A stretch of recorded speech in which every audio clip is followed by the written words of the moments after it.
তৃণমূলের অ্যাকাউন্টে সন্দেহজনক লেনদেনের প্রসঙ্গ তুলেছিলেন ঋতব্রত শিবির। ওই অ্যাকাউন্ট থেকে টাকা নিয়ে চার্টার্ড বিমানে ঘুরে বেড়ানোর অভিযোগ তোলেন বিদ্রোহী সাংসদরা। জুন মাসে সেই সম্পর্কে বিস্তারিত তথ্য চাইতে অভিষেক বন্দ্যোপাধ্যায়কে ডেকেও পাঠানো হয় সংসদে। এদিকে ফ্রিজ করা হয় তৃণমূলের অ্যাকাউন্ট, সে নিয়ে হাইকোর্টে মামলা চলছে। তার মাঝে এবার সেই অ্যাকাউন্টে নজর পড়ল ইডির।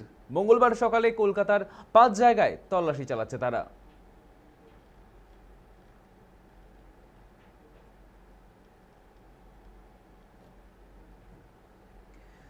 আমরা এই বিষয়ে বিস্তারিত জানবো। আমাদের সঙ্গে টেলিফোন লাইনে রয়েছে আমাদের প্রতিনিধি সৌভিক সান্যাল। সৌভিক, এবার তৃণমূলের লেনদেনের হিসেবে নজর ইডির, কি জানতে পারছো?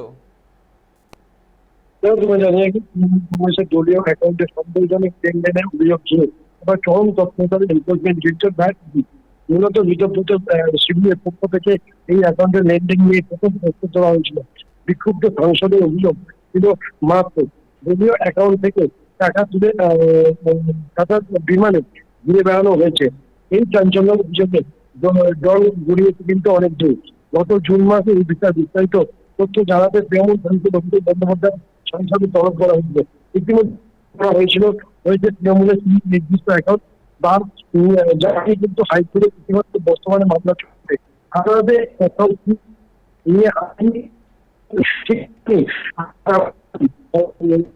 মঙ্গলবার বা 7 সকালে একযোগে আদালত দিয়েছে তদন্ত করে সূত্রের খবর তহবিলের টাকার উৎস এবং কোথায় সেই টাকা পাঠানো হয়েছে তার নথিপত্র থেকে দেখতে কিন্তু ইতিমধ্যে তদন্তে নেমে আধিকারিকরা।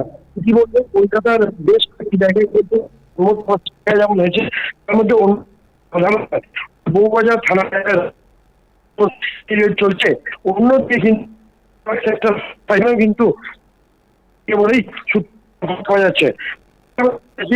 এই বেশ কিছু ইতিমধ্যে সূত্র মারফত খবর বেশ কিছু নথি কিন্তু উত্তর হয়েছে, সেই নথিগুলোকে যাচাই করে দেখছে ইডি আধিকারিকরা। সৈকত, ধন্যবাদ সৌভিক। তৃণমূলের অ্যাকাউন্টে সন্দেহজনক লেনদেনের প্রসঙ্গ তুলেছিল ঋতব্রত শিবির, আর এবার সেই অ্যাকাউন্ট থেকে টাকা নিয়ে চার্টার্ড বিমানে ঘুরে বেড়ানোর অভিযোগ ওঠে অভিষেক বন্দ্যোপাধ্যায়ের বিরুদ্ধে।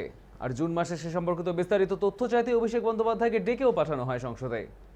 আর তারপর ফ্রিজ করা হয় তৃণমূলের অ্যাকাউন্ট, সেই নিয়ে চলছে হাইকোর্টে মামলা। তার মাঝে এবার সেই অ্যাকাউন্টে নজর পড়ল ইডির। মঙ্গলবার সকালে কলকাতার 5 জায়গায় তল্লাশি।